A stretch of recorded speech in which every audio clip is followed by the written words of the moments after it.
In the mid-1860s, one of China's most famous martial artists, named Dong Haichuan, began to pass on a new style of martial arts. Dong Haichuan at that time was retained by the imperial court in the Qing dynasty. This new style of martial arts was called Bagua Zhang, which literally means 8 trigrams palm or martial art. Though a new style, its foundations lay at the very heart of traditional Chinese culture, which is the I Ching, known in English as the Book of Changes, and its philosophy of Wuji, Taiji, Yin, Yang, and the 8 trigrams. Being based on a philosophy that encompasses the creation of the universe and the movement of heaven and earth, Bagua Zhang is much more than a martial art. Dong Haichuan passed on a way of approaching all things through the Bagua. Aside from the methods of fighting, one of the most developed areas in Bagua school is healing. Be it for curing illness or maintaining a long and healthy life, Dong Haichuan's system was all-encompassing and astounding in the amount and variety of exercises it contained. Dong Haichuan's first and most thoroughly taught student was a man named Yinfu. Yinfu lived with Dong Haichuan for many years and learned both Bagua's martial and healing skills. He became quite famous in the imperial court, and the flavor of Bagua that he eventually passed on took his name and became known as Yin-style Bagua. Yinfu was a very conservative man, and while many claimed him as a teacher due to his fame, only a few learned Bagua's fighting skills deeply, and only one man, Mun Baozhen, learned the entire system. As Yinfu had done with Dong Haichuan, Mun Baozhen spent many years with Yinfu and later cared for him in his old age. He followed Yinfu's example and had many students, but only one chosen successor to the entire system, Xie Peiqi. As within the system's tradition, Xie Peiqi spent many years with his teacher and later cared for him in his old age. He also followed tradition and had many students, but only worked towards passing the complete system to one. Tragically, that student died in 1985. Born in 1920, Dr. Xie is now the only person left who knows the complete system of Yin-style Bagua. He is very concerned that future generations will not know the depth and power this system has. Realizing that he does not have enough time left to train any single student in the entire art, Dr. Xie has broken tradition and begun openly teaching the complete martial and healing systems. It is his hope that the system will survive in the combined hands of several of his senior students. He has also begun the incredible task of documenting Yin-style Bagua's entire martial, medical, and internal cultivation arts in book and video format so that it will survive into the future and allow many to learn its skills. In the martial aspect of Yin-style Bagua, Dr. Xie is working hard to train his student He Jinbao in the entire system. He Jinbao, who began studying with Dr. Xie in 1971, is an incredibly talented martial artist and one of the doctor's most formidable disciples. Understanding the importance of this work, he has dedicated himself full-time to helping Dr. Xie document Yin-style Bagua's martial arts in book and video, and working with the doctor to train a new generation of practitioners in the full art.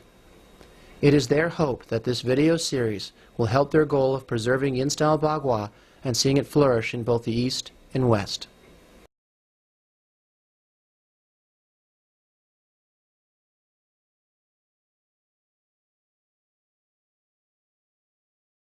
In this section of the video, I would like to introduce the Qian trigram lion system of Yin-style Bagua. The art of the Qian trigram lion system uses the lion as its representative animal, adopting the lion's special skills. It is the style of Yin-style Bagua that each trigram has its own animal. That is, the Qian trigram is the lion system, the Kan trigram is the snake system, the Gun trigram is the bear system, the Zhen trigram is the dragon system, the Xun trigram is the phoenix system, the Li trigram is the rooster system, the Kun trigram is the unicorn system, the Dui trigram is the monkey system. This set of videos will describe the lion system.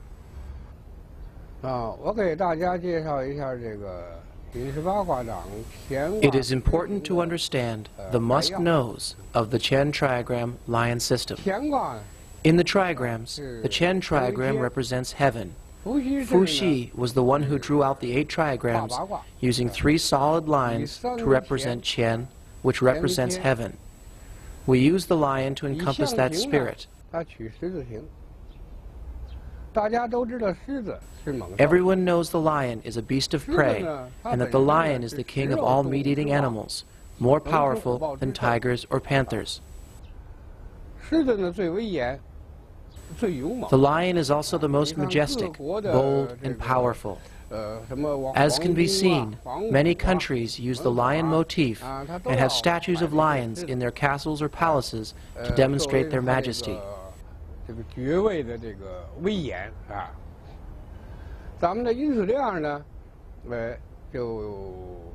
This is reflected in the Qian trigram lion system.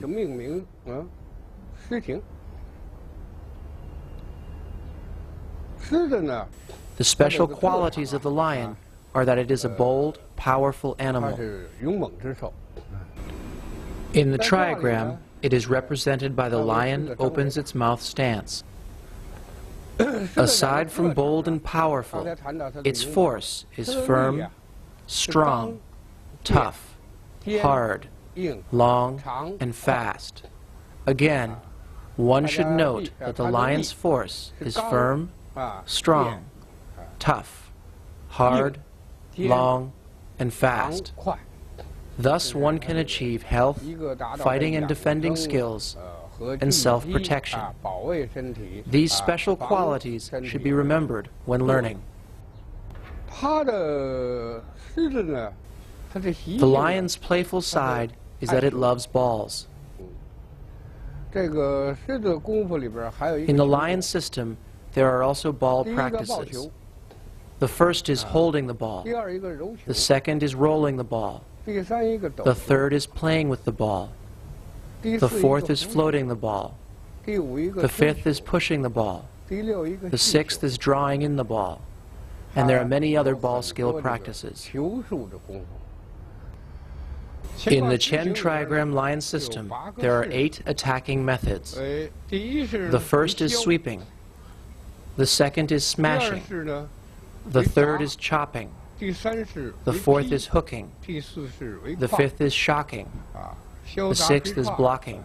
The seventh is seizing. The eighth is grasping. That is, sweeping, smashing, chopping, hooking, shocking, blocking, seizing, and grasping. Each attacking method has 7 forms, each to a trigram. The first form is called moving with the force. The second form is called turning the back. The third form is called lifting and holding. The fourth form is called windmill. The fifth form is called lying step. The sixth form is called reversing the body. The seventh form is called squatting. It uses 7 as the defining number, not 8. This is because you are occupying 1 trigram, which can't be counted, leaving 7. Thus you have the 7 trigram forms of Kan, Gun, Jun, Xun, Li, Kun, Dui, and the 8 attacking methods, making a total of 56 forms. There are then 3 levels of practice, high, low, and middle, making 168 forms in the lion system. The lion opens its mouth posture, regardless of moving left or right, represents the middle level. It is the posture that you begin and end the forms with. You sweep strike, then go into that posture. You smash, smash, or block. You still end with that posture, as it is the posture of the middle level. The high level is represented by lifting the urn posture. These levels are not as some people say. The hands are held higher, and that's the high posture. The high level has its own posture. Thus, as before, you could hook strike, sweep strike, hook strike, sweep strike, and return. Or if chopping, hook strike, chop strike, hook strike, chop strike, and after chopping, return to the posture of the high level. The low level, however, is hate heaven not having a bar, hate earth not having a ring. This is the outside hand, and this is the inside hand, the hand inside a circle. The inside hand should have the idea of reaching down towards a ring in the earth to pull up, and the outside hand should have the idea of reaching up into heaven towards a bar it can pull down. If I was doing a sweeping form, I could sweep up, sweep in, sweep out, and then sweep in, sweep out, and have switched directions. That is the basic idea of the three levels, high, middle, and low, of the Chen trigram lion system. Here I would like to talk about its stepping techniques. The lion system's stepping technique is wheel stepping. It's like a big rolling wheel. While called a big rolling wheel, it is also like a scythe sweeping in, or a scimitar, and is most often used to control both opponents' legs. In terms of kicking, the lion's kick is a stomping kick. Both the kicking and the stepping are very unique when fighting. Kicking is called stomp upon meeting, which is to stomp kick immediately upon confrontation. An upper stomp is to the head or chest. A middle stomp is to the heart or abdomen. A low stomp is to the crotch or legs. There are 3 types of stomp at the high level, 3 at the middle level, and 3 at the low level, which is why we say it has 9 kicks. Thus the lion has 9 kicks, the snake has 9 kicks, the bear has 9 kicks, the dragon has 9 kicks, the phoenix has 9 kicks, the rooster has 9 kicks, the unicorn has 9 kicks, the monkey has 9 kicks. Thus 8 trigrams and 9 kicks each makes 72 kicks. Thus the 72 kicks could be seen as a separate and complete system within Yin-style Bagua.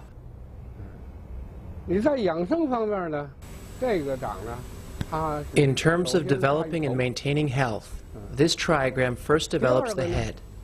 Secondly, one knows from the posture that it develops the ribs and intercostal region. The rib cage contains the heart and lungs.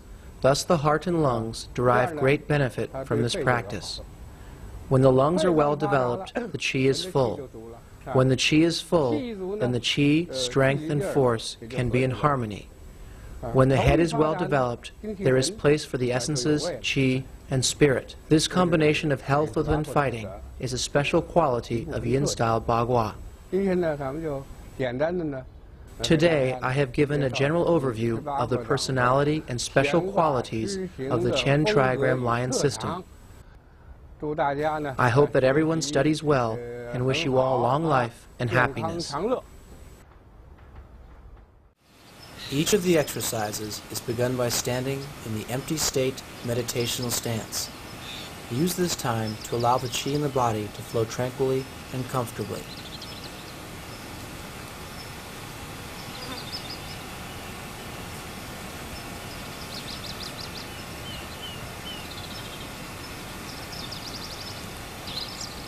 The left hand swings up in front of the body and arcs out and over in a smashing downwards motion. The right hand follows up and arcs out over the head in a stabbing motion. The hips swivel and are pulled back so the body becomes lower and rounded. Here it is again.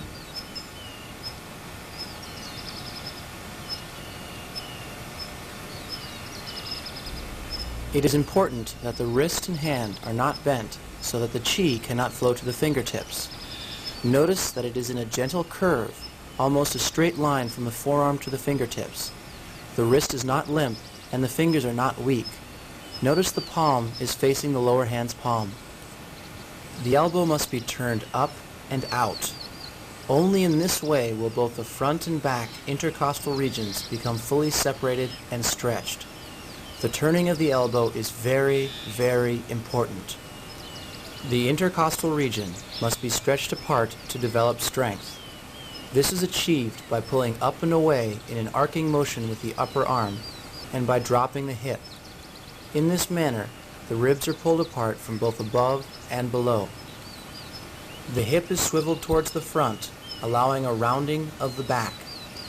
The 10 toes are grasped into the earth with force. Notice the front knee is rolled in so that the crotch is protected. The dantian is pushed out and is full. Make sure that while pushing out the dantian, the lower back doesn't sway in.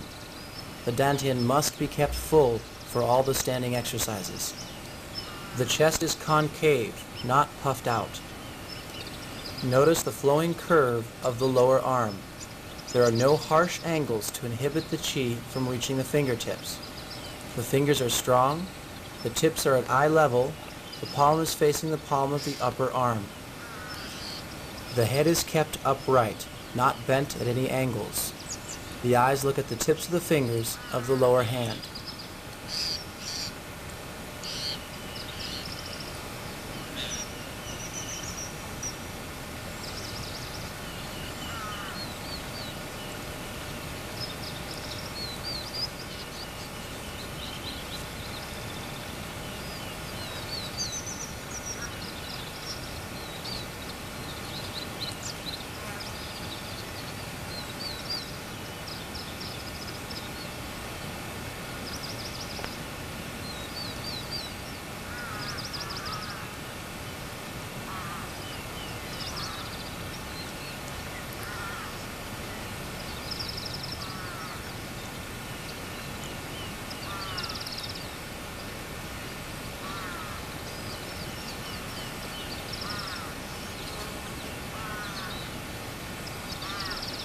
The hips swivel around as the upper right hand swings down to become the lower hand, and the left hand follows by arcing up and over the head.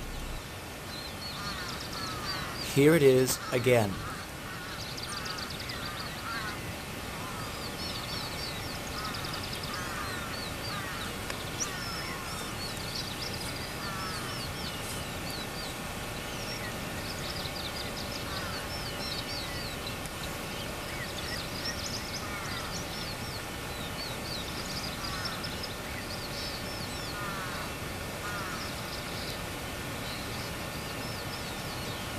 The practice is finished by bringing the hands down in front of the body to lower the chi and returning to a tranquil state.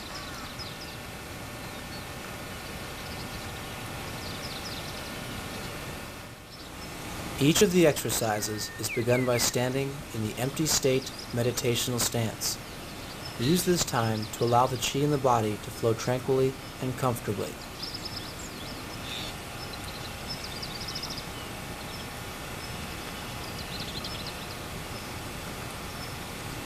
This exercise begins by executing a sweeping strike with the left hand. The hand, palm up, sweeps across the body as the hips swivel to the side. The right hand moves in front of the body and then sweeps out and slightly down, palm down. Here it is again.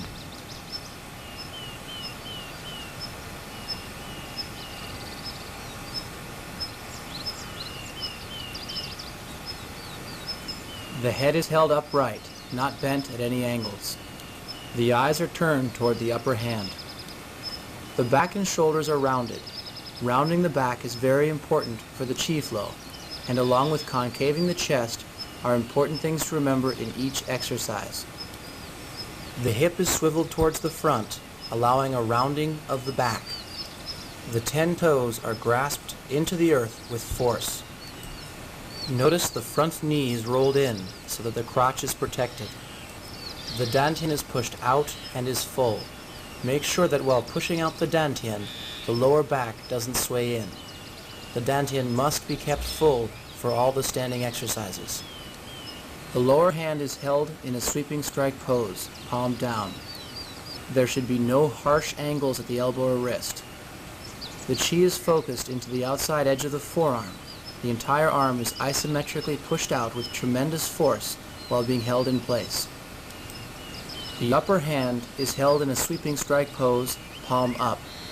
There should be no harsh angles at the elbow or wrist. The chi is focused into the outside edge of the forearm. The entire arm is isometrically pushed out with tremendous force while being held in place. This creates a balance between the force of the two arms pushing away.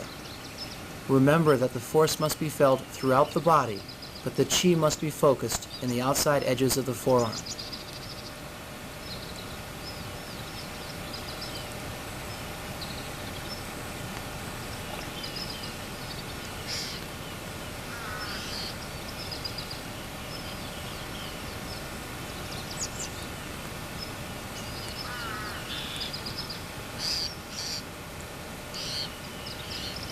Change. The lower arm turns over, palm up, and sweep strikes across the body as the hips swivel. The left arm then comes across the body and sweep strikes out and down, palm down. Here it is again.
The practice is finished by bringing the hands down in front of the body to lower the chi and returning to a tranquil state.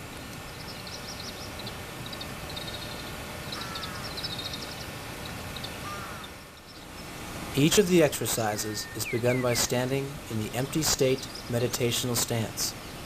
Use this time to allow the chi in the body to flow tranquilly and comfortably. The left arm comes up in front of the body, then arcs down and to the side with a smashing force, hand in a tight fist, wrist bent down so the knuckles are accentuated. The right hand then comes up and over the ear in a strike, and the hips pull back and down so that the stance is held low. Here it is again.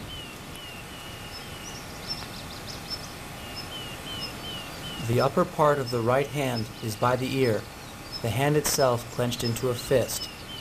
The force within the fist and arm is a combination straight punch and hook punch. The whole arm should feel as one solid piece, but the focus of chi should be in the fist. The head is held upright, not bent at any angles. The back and shoulders are rounded. Rounding the back is very important for the chi flow, and along with concaving the chest are important things to remember in each exercise. The hip is swiveled towards the front, allowing a rounding of the back. The 10 toes are grasped into the earth with force. Notice the front knee is rolled in so that the crotch is protected. The dantian is pushed out and is full.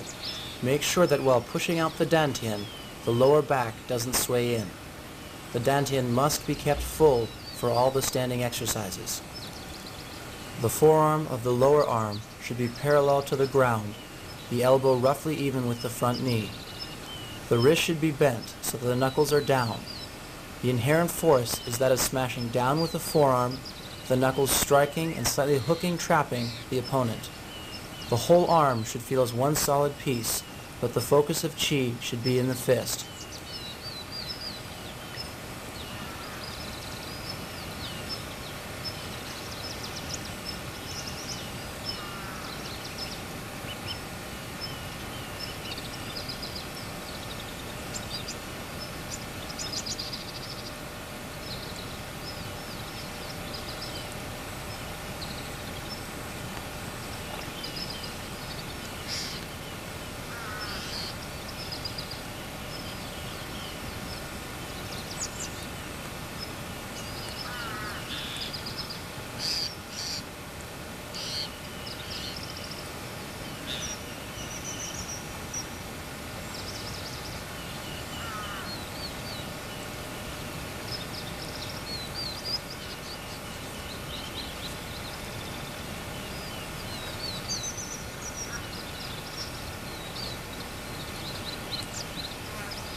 The feet and hips swivel as the upper arm swings over the head and smashes down on the other side. The left hand follows by arcing up and punching straight out beyond the ear. Here it is again.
The practice is finished by bringing the hands down in front of the body to lower the chi and returning to a tranquil state.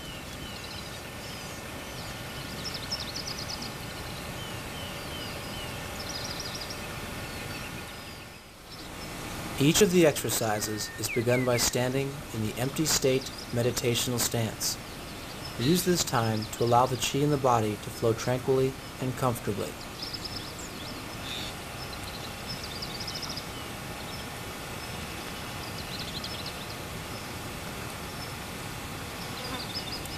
The left hand comes across the body and over the head, then arcs down and away from the body with a chopping force. The right hand comes up in a smaller arc in front of the body, then chops with a force that is both down and pulls into the body. The hips pull down and back to lower the stance. This is particularly important in this exercise, as it also practices keeping the vital parts of the chest and abdomen pulled away from the opponent, while the upper arm and hand reaches out to strike and keep the opponent at bay. Here it is again.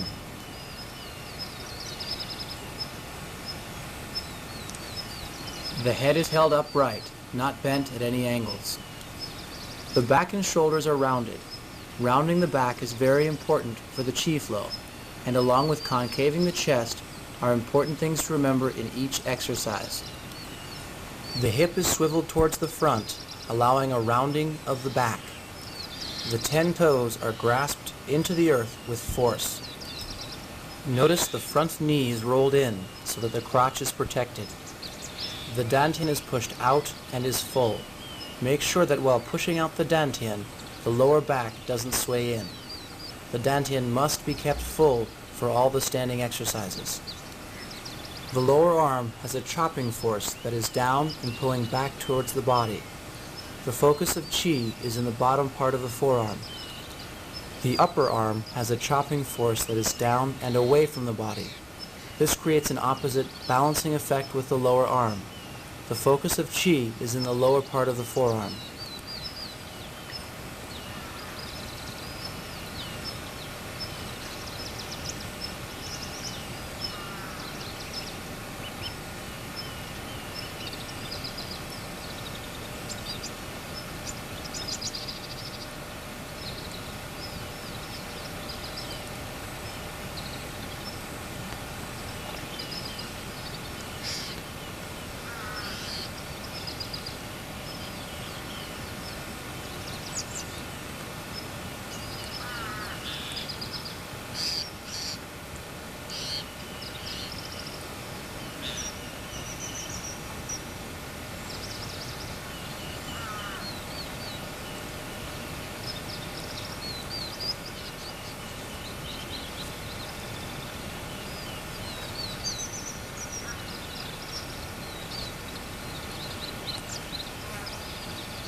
The right arm goes underneath and then arcs up across the body as the left arm pulls back, down, and in towards the body.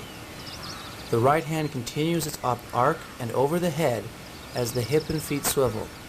The right arm chops down and away, after which the left hand follows across the body and then chops down and in. Here it is again.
The practice is finished by bringing the hands down in front of the body to lower the chi and returning to a tranquil state.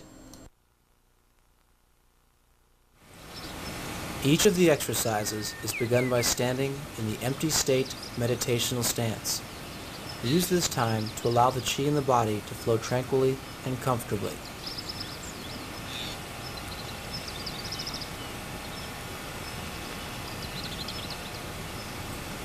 The left hand comes up across the body, forming a right angle at the elbow between the upper and lower arm, the hand clenched into a fist. The arm, maintaining that right angle, sweeps across the front of the body, back of the wrist turning as it goes, so that it finally ends up at the side of the body, back of the fist facing behind, front of the fist facing front. The right hand also makes a hook of the forearm by bending the elbow, and then swings around and in, striking with the inside of the forearm. Here it is again.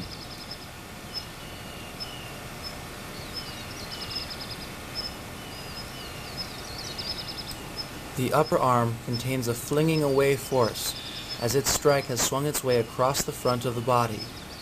The whole arm must feel like one solid piece, but the focus of chi is along the outside edge of the forearm, while the fist is clenched tightly. Along with the torquing of the waist and hips, one must pay attention to the balance of force between the two arms. The head is held upright, not bent at any angles. The back and shoulders are rounded. Rounding the back is very important for the chi flow, and along with concaving the chest are important things to remember in each exercise. The hip is swiveled towards the front, allowing a rounding of the back.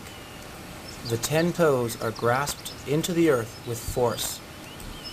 Notice the front knee is rolled in so that the crotch is protected. The dantian is pushed out and is full. Make sure that while pushing out the dantian, the lower back doesn't sway in. The dantian must be kept full for all the standing exercises. The lower arm's force is on the inside of the forearm, as the strike is a hooking into the body strike. The entire arm must feel like one solid piece, but the focus of chi is along the inside edge of the forearm, the fist clenched very tightly.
The back of the right forearm swivels up and swings around across the body to the far side, arm rotating from the back of the forearm facing away to front of the forearm facing away.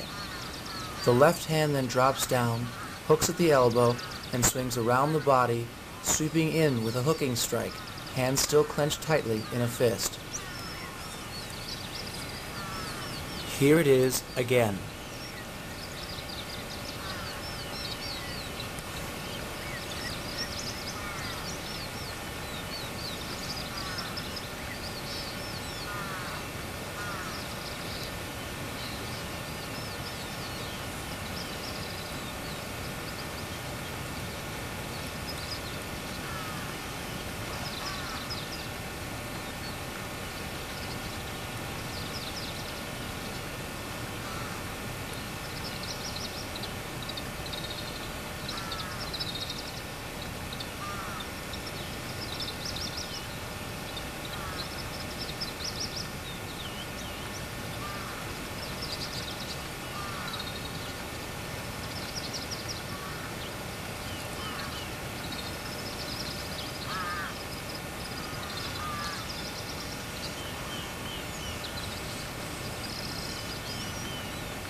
The practice is finished by bringing the hands down in front of the body to lower the chi and returning to a tranquil state.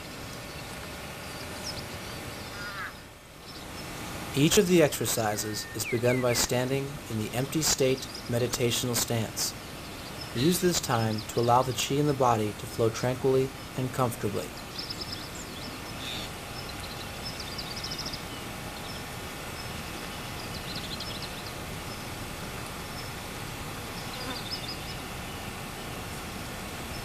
The shocking strike is practiced in 3 positions. In the first, both hands come up, and then a strong force is used to isometrically push down the forearms, the chi focused along the entire length of the bottom of the forearm.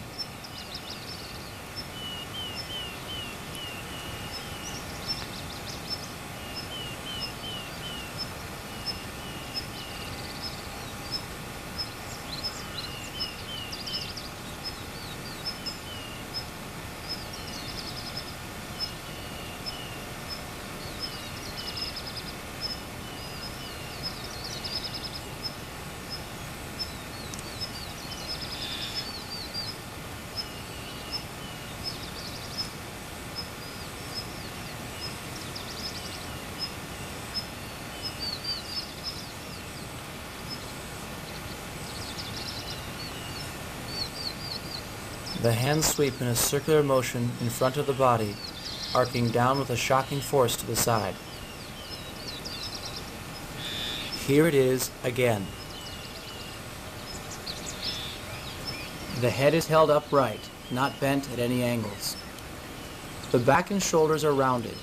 Rounding the back is very important for the chi flow, and along with concaving the chest are important things to remember in each exercise. The hip is swiveled towards the front, allowing a rounding of the back. The 10 toes are grasped into the earth with force.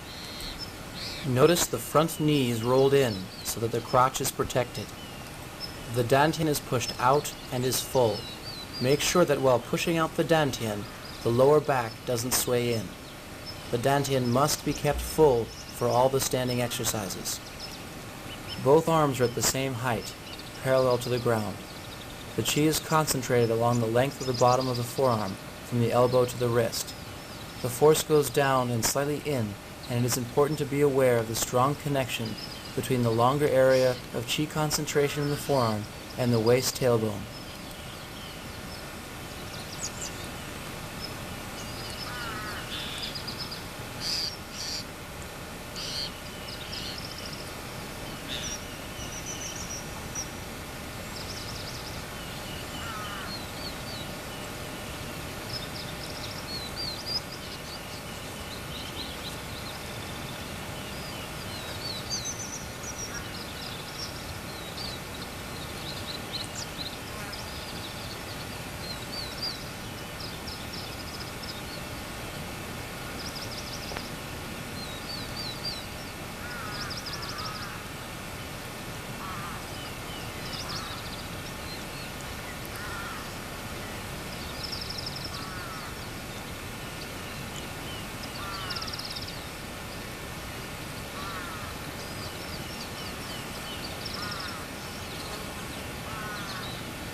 Both hands arc up over the head, hips swiveling as the arms come down on the other side in a shocking strike. Here it is again.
The practice is finished by bringing the hands down in front of the body to lower the chi and returning to a tranquil state. Each of the exercises is begun by standing in the empty state meditational stance. Use this time to allow the chi in the body to flow tranquilly and comfortably.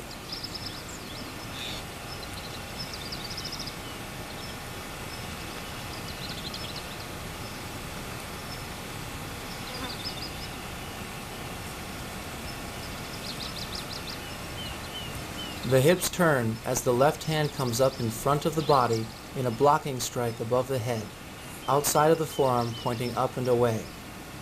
The right hand comes up into the body and performs a blocking strike down and away with the outside of the forearm. Here it is again.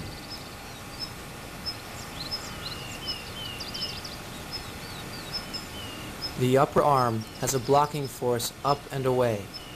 The entire arm should feel solid and connected, but the chi should be focused in the outside upper edge of the forearm. One should also be aware of the strength and angle of the elbow. The head is held upright, not bent at any angles. The back and shoulders are rounded. Rounding the back is very important for the chi flow, and along with concaving the chest are important things to remember in each exercise. The hip is swiveled towards the front, allowing a rounding of the back. The 10 toes are grasped into the earth with force. Notice the front knee is rolled in so that the crotch is protected. The dantian is pushed out and is full. Make sure that while pushing out the dantian, the lower back doesn't sway in. The dantian must be kept full for all the standing exercises. The lower arm pushes a blocking force down and away from the body. The entire arm should feel solid and connected, but the focus of chi should be in the outside of the forearm. There is a strong balance between the two arms.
The body height lowers as the hips swivel around, the right arm arcing up in a blocking motion above the head. The left hand comes across the upper part of the chest and blocks strikes down and away. Here it is again.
The practice is finished by bringing the hands down in front of the body to lower the chi and returning to a tranquil state. Each of the exercises is begun by standing in the empty state meditational stance. Use this time to allow the chi in the body to flow tranquilly and comfortably.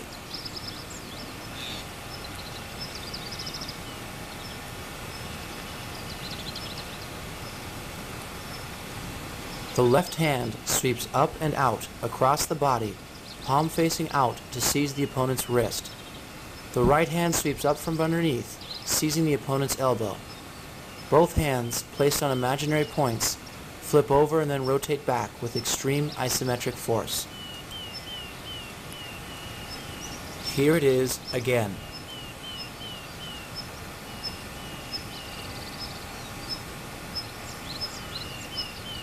The head is held upright, not bent at any angles. The back and shoulders are rounded. Rounding the back is very important for the chi flow, and along with concaving the chest are important things to remember in each exercise. The hip is swiveled towards the front, allowing a rounding of the back. The 10 toes are grasped into the earth with force. Notice the front knee is rolled in so that the crotch is protected. The dantian is pushed out and is full. Make sure that while pushing out the dantian, the lower back doesn't sway in. The dantian must be kept full for all the standing exercises. The lower arm has two important forces, that of turning the arm to the outside as if torquing an opponent's arm, and that of the fingers seizing points with tremendous ferocity. The upper arm has the same two forces, the turning of the arm out and downwards as if torquing the opponent, and that of the fingers seizing points with tremendous ferocity.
The right hand palm turns over and sweeps around in a horizontal arc across the body, seizing the opponent's wrist.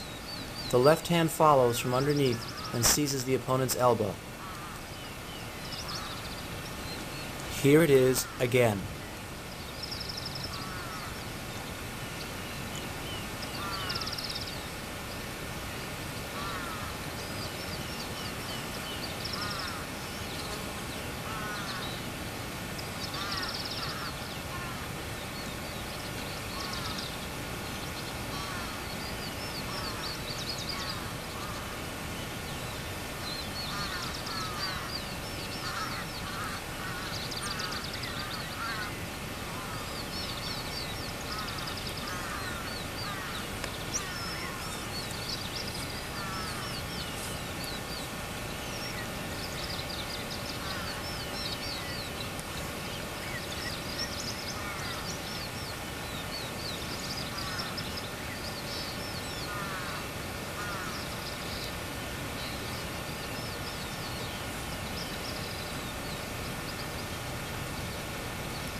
The practice is finished by bringing the hands down in front of the body to lower the chi and returning to a tranquil state.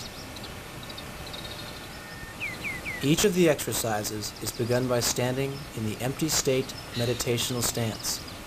Use this time to allow the chi in the body to flow tranquilly and comfortably.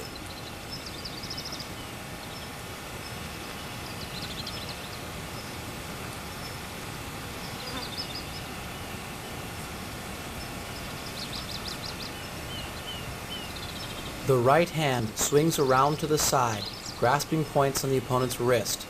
The left hand slides up and grasps points on the arm or elbow.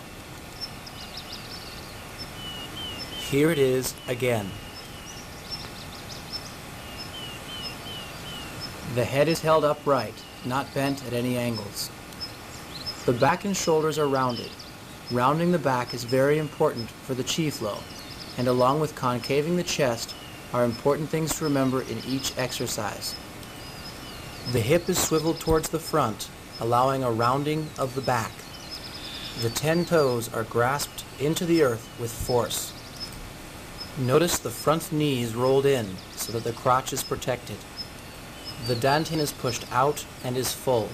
Make sure that while pushing out the dantian, the lower back doesn't sway in. The dantian must be kept full for all the standing exercises. The lower arm maintains an isometric force of lifting up, while the index, middle finger, and thumb hook into points like talons. The upper arm maintains an isometric force of sweeping in towards the body, while the index, middle finger, and thumb hook into points like talons.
The left hand swings horizontally across the body, intercepting and grasping points at the opponent's wrist. The right hand then slides up to grasp points on the arm or elbow.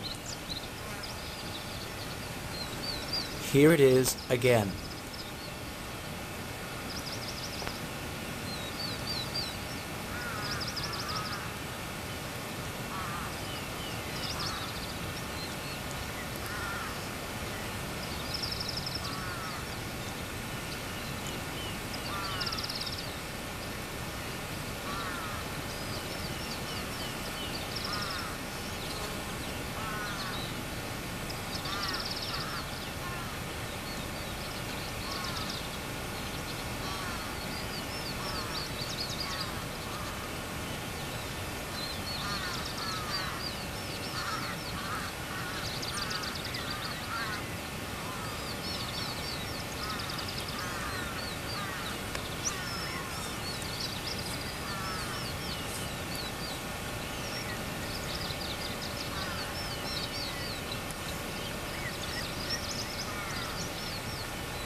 The practice is finished by bringing the hands down in front of the body to lower the qi and returning to a tranquil state.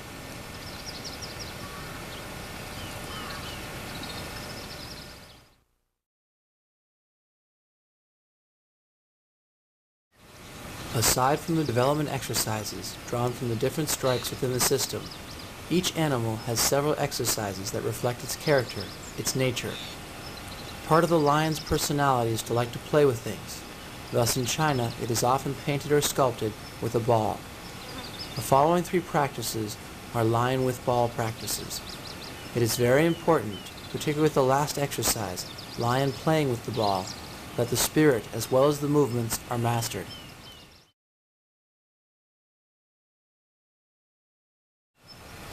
The first exercise is called lion holding the ball. The hands come up as if holding a ball in front of the body. The hands are chest height, the shoulders are relaxed, the arms are rounded, elbows down, hands soft but not limp. The chest is concave, the back is round, the stance is very solid. One wants to develop a sensation of qi between the arms and hands, almost as if the qi was a ball being held. The dantian must remain full, and the lower back must remain pushed out. The exercise is then also practiced to the left and to the right sides.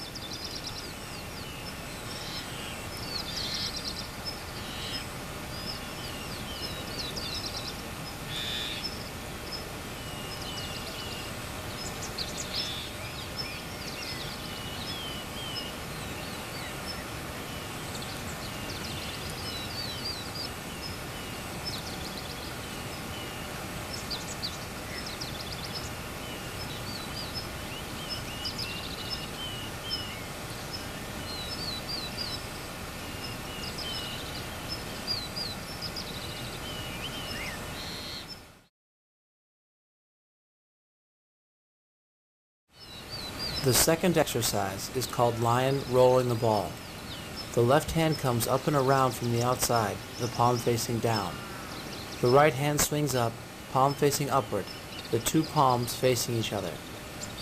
Once the qi ball has been allowed to gather, the hands move in a figure-8 pattern, always striving to keep the palms facing each other so that the ball doesn't escape.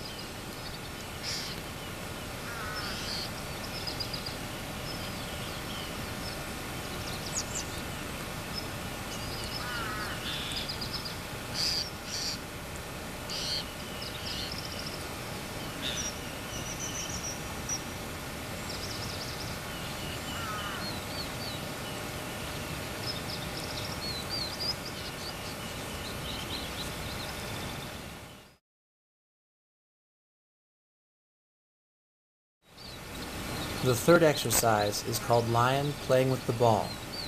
In this exercise, the ball is moved around the body like a lion playing with a ball. Its movements are big, playful, and expansive. Notice the full body swivels and turns. It is very important to master the spirit of this exercise as well as the movement.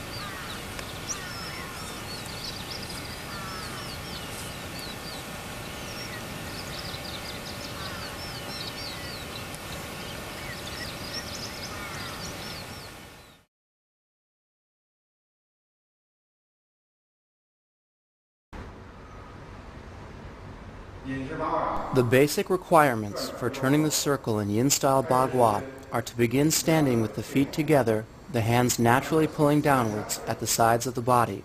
One should relax and enter into the empty state meditation standing position.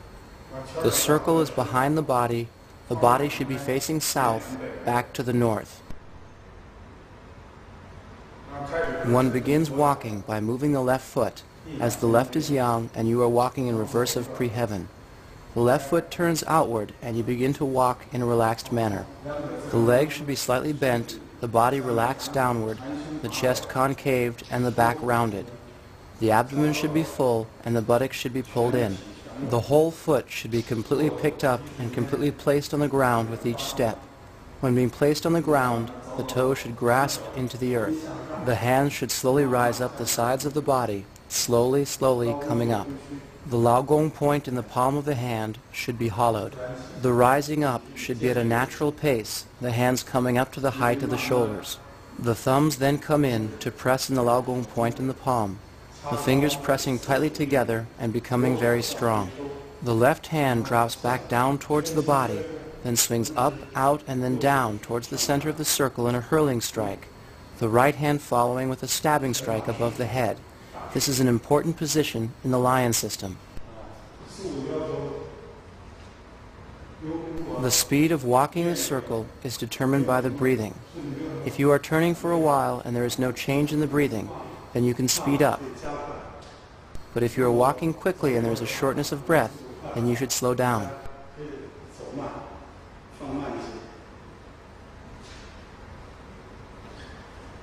The palm of the left hand should contain a force of rotating outwards.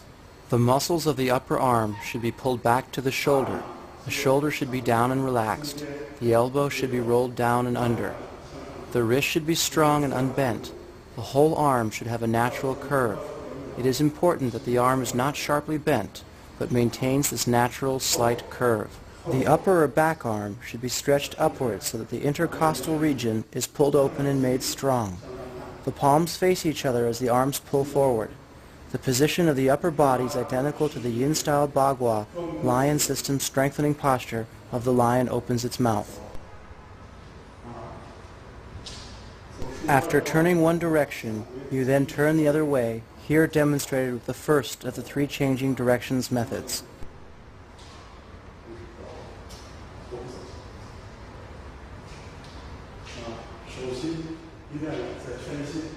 The fingers of the front hand should be eyebrow height, the eyes and spirit focused on the hand. The knees should almost touch with each step, avoiding wide steps. The steps should not be too long either, being between 6 and 8 steps to move around the circle.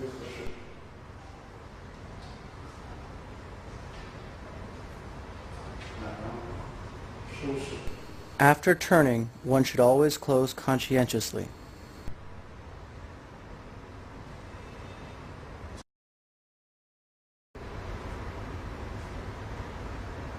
In the lion system of yin-style Bagua, there are three basic ways of changing directions.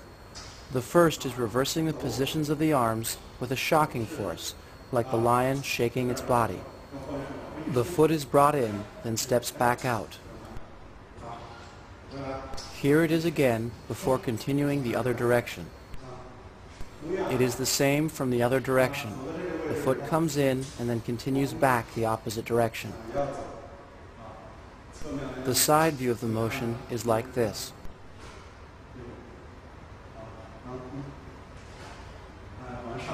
The upper body should have this type of force when changing.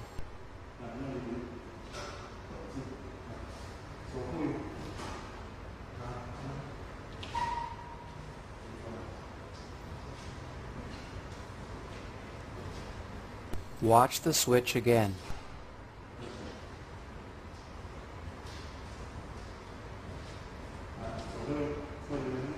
Here it is again.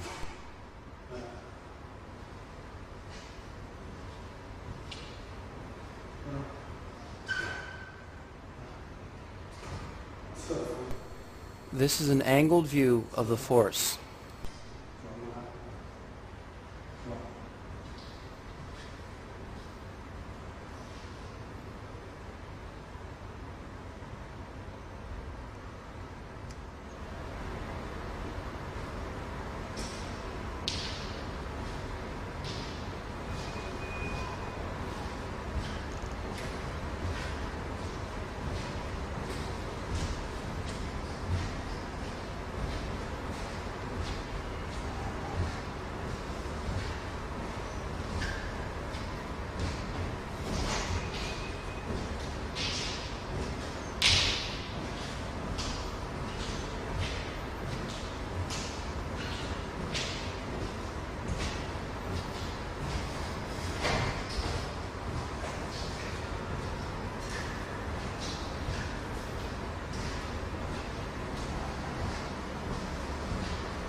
In the lion system of yin-style bagua, there are three basic ways of changing directions. The second method uses two single sweeping strikes followed by a stabbing strike. After going around the circle, the foot comes in and then steps back out, the left hand executing a sweeping strike. Stepping forward, the right hand comes in and then sweep strikes the middle, the left hand stabbing as you continue the other direction.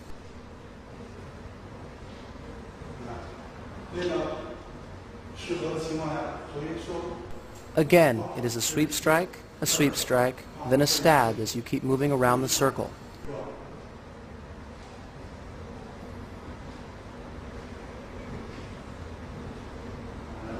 After turning, always close well.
In the lion system of yin-style bagua, there are three basic ways of changing directions. The third changing method uses a single sweep strike followed by a two-handed sweep strike.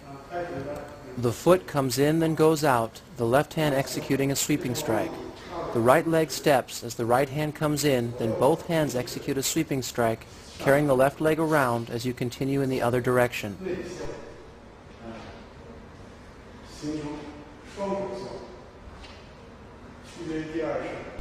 Here it is again, a sweep strike, step forward, then double sweep strike as you continue the other direction.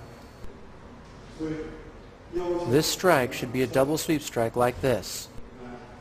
Double strike, double strike, double strike. The difference between this and the second changing method is the second is a stab. Sweep strike, stab. This is a double sweep strike.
In the Yin-style Bagua Qian trigram lion system walking the circle, you begin by turning to the left and want to remain relaxed, but at the same time remain centered and upright, the toes grasping into the earth. Turning the circle in Yin-style Bagua can be considered a basic practice, but after turning for a long time, one also realizes that it is one of the highest practices as well. The execution of many techniques, as well as combat, rely on turning well, so that to perfect them, one must turn a great deal. It is also important to remember that you practice turning so you can harmonize or be unified with the earth. Thus you must turn for long periods of time. When turning for long periods of time, you must be aware of your balance and smoothness of movement, as well as the angles of your body and of your movements.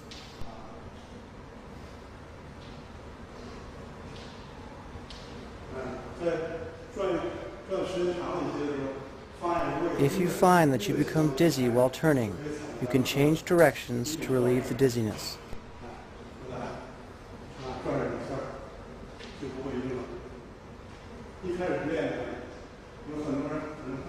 In the beginning, it is quite common to feel dizzy when learning to turn. Some people may have to turn for a long while before feeling dizzy. Others may feel it after only a few turns. Regardless of either feeling dizzy very quickly or not feeling dizzy at all, one should not worry, as neither are problems and are quite normal for beginners. What is important is to practice turning a great deal.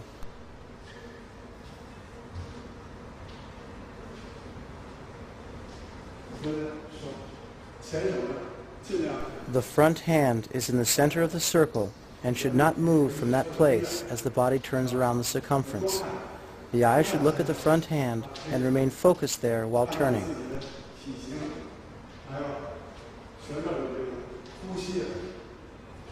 The breathing regulates the speed at which you walk the circle. If you start to breathe hard, then you can slow the pace.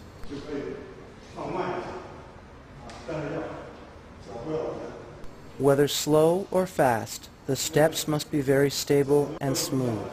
They should be natural, without exaggerated turning in or out of the feet or sliding them along the ground.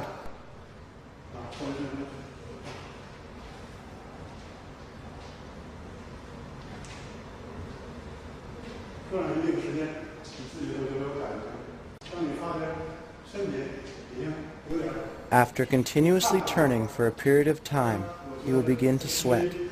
If done correctly, the whole body should be used, and thus the whole body should have a little sweat. Thus, if there is no sweat, or the hands feel cold, one should correct the posture to remove any blockages to the circulation of blood and qi due to poor posture.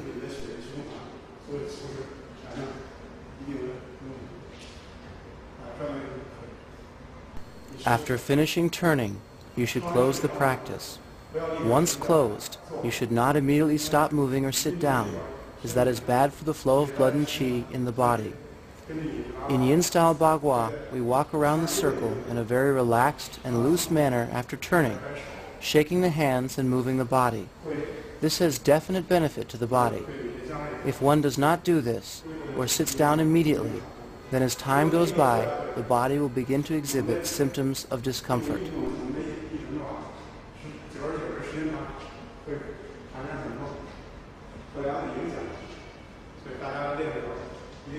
Thus it is important for practitioners to be as serious in closing as they are in practicing. It is important to maintain natural breathing when practicing and closing, and not to squeeze or hold the breath.